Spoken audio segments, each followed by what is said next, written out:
The David Pakman Show at davidpakman.com. Welcome to the bonus show. We are continuing to see the trend of decriminalization and possible legalization of marijuana, or as I've been told, I should say cannabis. Every time I say marijuana, at least a couple people email me and they say that marijuana is a racist word.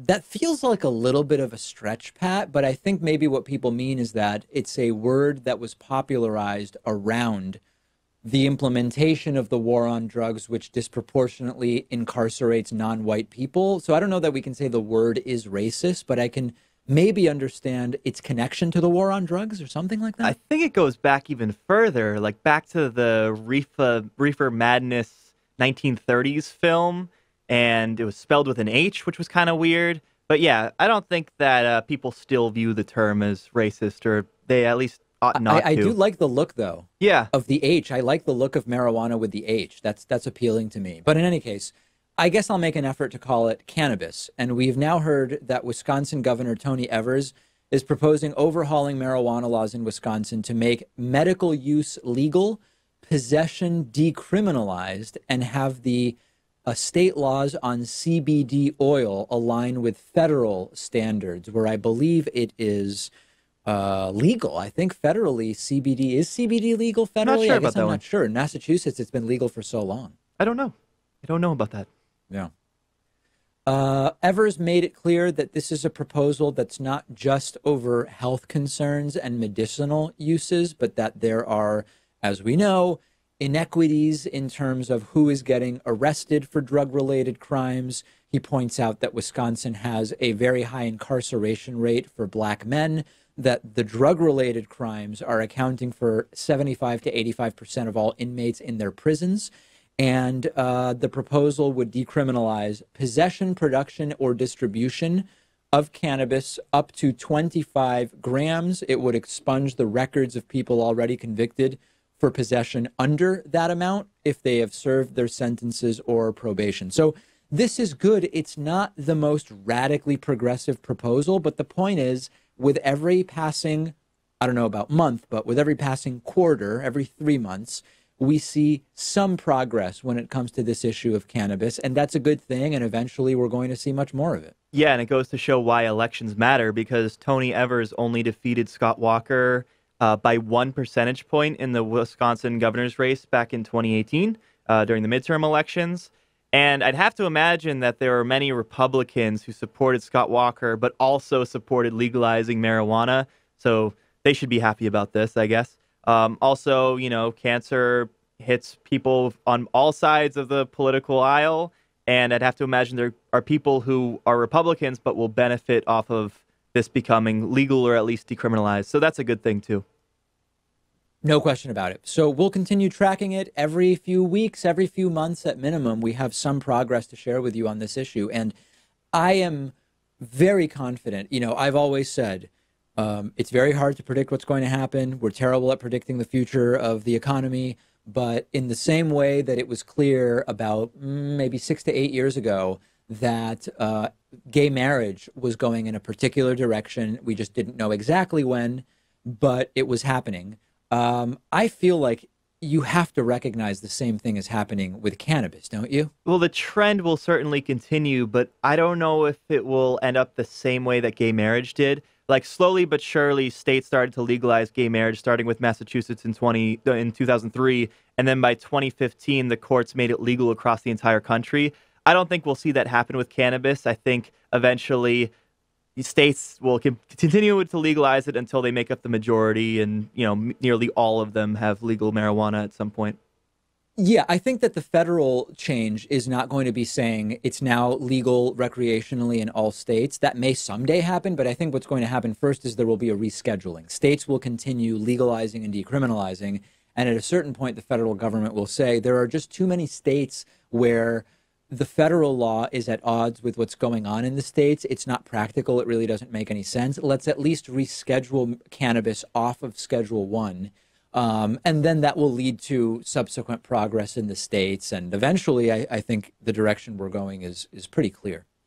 There's a little interesting wrinkle to the story about the Japanese prime minister at Donald Trump's administration's request, nominating Trump for the Nobel Peace Prize. So there has been a claim made by the Trump administration that Shinzo Abe recommended or nominated Donald Trump for the Nobel Peace Prize. And the Abe administration has been asked about this, and at least as of this morning, they haven't said whether it's true or not true that he did that.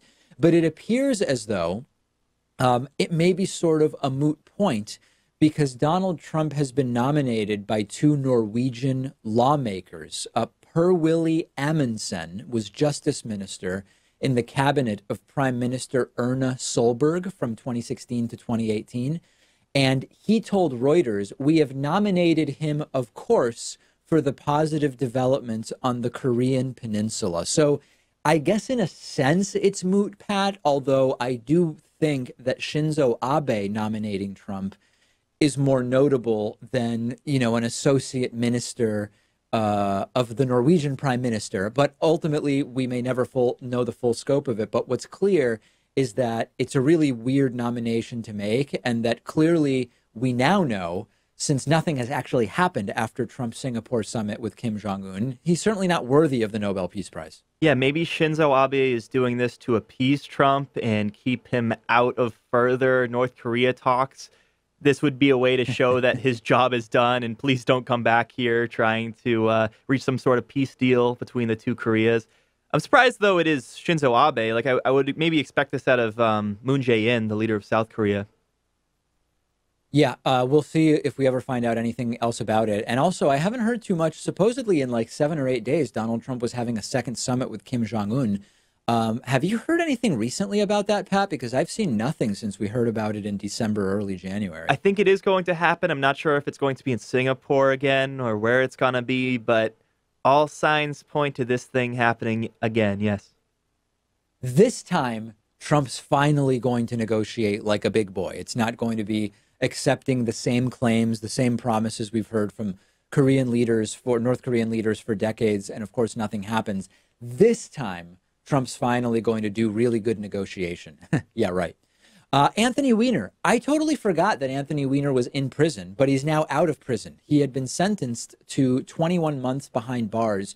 You'll remember that he was embroiled in a number of different fiascos, one in which he sent explicit photos of himself to an underage girl. He's now out of prison. According to the Federal Bureau of Prisons, Weiner, now 54 years old, is in the custody of a reentry management office to help him reenter society. Some people know these as halfway houses, and he will be released from there as of right now on May 14th. The 15-year-old girl with whom he was communicating was someone that Weiner was aware was in high school and was underage. He was engaged in explicit conduct on Skype and on Snapchat. And it's absolutely a disgusting situation. Weiner's going to have to register as a sex offender for the rest of his life, as per the New York Times. I admit, Pat, I totally forgot that he had been sitting in prison this entire time. Yeah, he was actually at a federal prison here in Massachusetts for some of that time. I forgot all about him, too. And I wonder what his reentry will be like. You know, he's 54 years old. He has to register as a sex offender for the rest of his life. And what jobs are going to be available to this guy? Like, after the first scandal blew up, he decided to run for mayor of New York City. And he was actually polling pretty well. People were willing to give him a second chance. After sexting with a 15-year-old girl, he's not going to get a third chance, that's for sure.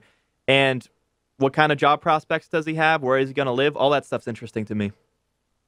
Yeah, I don't remember whether Weiner is a lawyer by trade, like if he has a law degree, because if he did, that would make him a candidate for a lobbying law firm where people with law degrees that have political connections like Weiner might be able to work not as sort of working attorneys, but as lobbyists who understand the law and the system. I just don't remember if Anthony Weiner has a law degree or what his actual background is.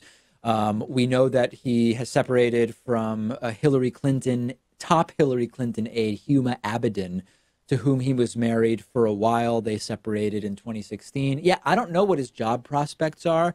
And it's sad because, I mean, listen, I don't feel I'm not saying anything in particular about like feeling good or bad about Anthony Weiner. What he did is horrible, and it was a crime, and he's suffering the consequences of that.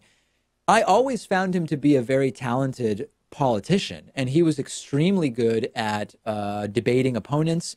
He was a very effective communicator of progressive ideas, and some people just do things that aren't good. It doesn't mean that they couldn't have been extraordinarily successful in their field, including the field of politics. But it's at this point, I can't think of any way that he can really rehabilitate his image, although maybe we're speaking too soon, Pat. We've seen image rehabilitations in unlikely or less likely circumstances. I don't know. I mean, if it was him sexting with adults, I could see him making a comeback there. I could see a law firm hiring him.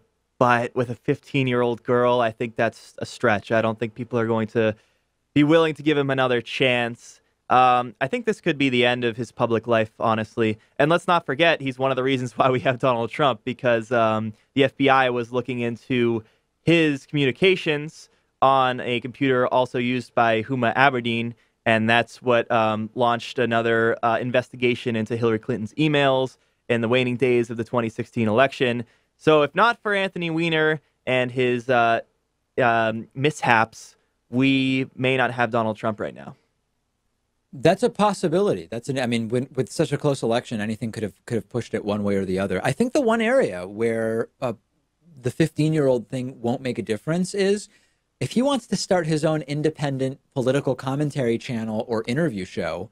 At this point, there are no gatekeepers. If you want to start a YouTube channel and a podcast, you can do it. If it's interesting, if he can get guests, it will do well. And that is one area where he actually maybe would be able to put something together, but I don't know if that's even remotely interesting to him. We'll see what the future brings for Anthony Weiner. Do you think this is it? What exactly is he going to do? I don't think he's wealthy enough to not do anything for the rest of his life, but I may be wrong about that.